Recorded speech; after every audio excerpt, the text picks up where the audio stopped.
Захистити ханський палац активісти Кримсько-татарського національного руху та небайдужі люди зібрали підписи та звернулися до ЮНЕСКО з проханням не допустити знищення унікальної пам'ятки. Вже 2 роки поспіль окупаційна влада у Криму проводить так звані реставраційні роботи, а насправді руйнує національну спадщину. Так звана реставрація ханського палацу – це невідворотне знищення кримсько-татарської спадщини. За останні 2 роки під виглядом відновлюваних робіт відбувається справжнє руйнування. Весь час активісти фіксують на фото і відео все, що роблять з палацом. На світлинах видно, що деякі елементи історичної будівлі окупанти демонтували і просто знищили. Балки, яким 300 років розпиляли, хоча на зрізок видно, що вони ще можуть служити. Безвозвратно утратили балки, перекрытия, утратили деревянные конструкции кровли, которые были просто как новодел переделаны, заменены на составные балки по технологии USB. Непрофессиональная разборка привела к большой потере этой черепицы при демонтаже. Кроме того, сейчас она находится на территории Занджирлы-Медресе, в паках, в палетах таких, разрушается. Щоб призупинити повне знищення ханського палацу, активісти національного руху та небайдужі люди у Криму зібрали підписи. Своє звернення вони направили в ЮНЕСКО.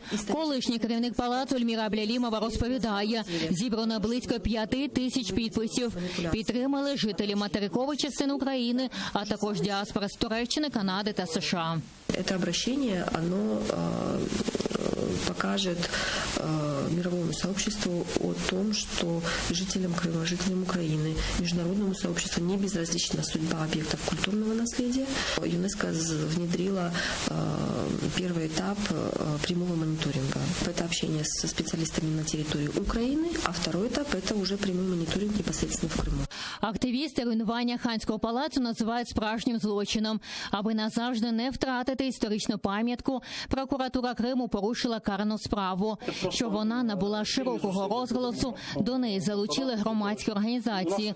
Зокрема, Кримська прокуратура з Кримським інститутом стратегічних досліджень вже підписали відповідний меморандум. Діяльність буде спрямована в першу чергу на виявлення і на детальніше документування, на детальне отримання інформації з приводу стану пам'яток культури, архітектури, щодо дій, які вчиняються відносно них, оскільки, як ми знаємо, деякі об'єкти, на деяких об'єктах культурної спадщини, таких як Ханський палац, проводяться реставраційні роботи, різного роду ремонтні роботи, які можуть зашкодити об'єкту шляхом втрат ідентичних їхніх ознак, які виділяють той же самий Ханський палац.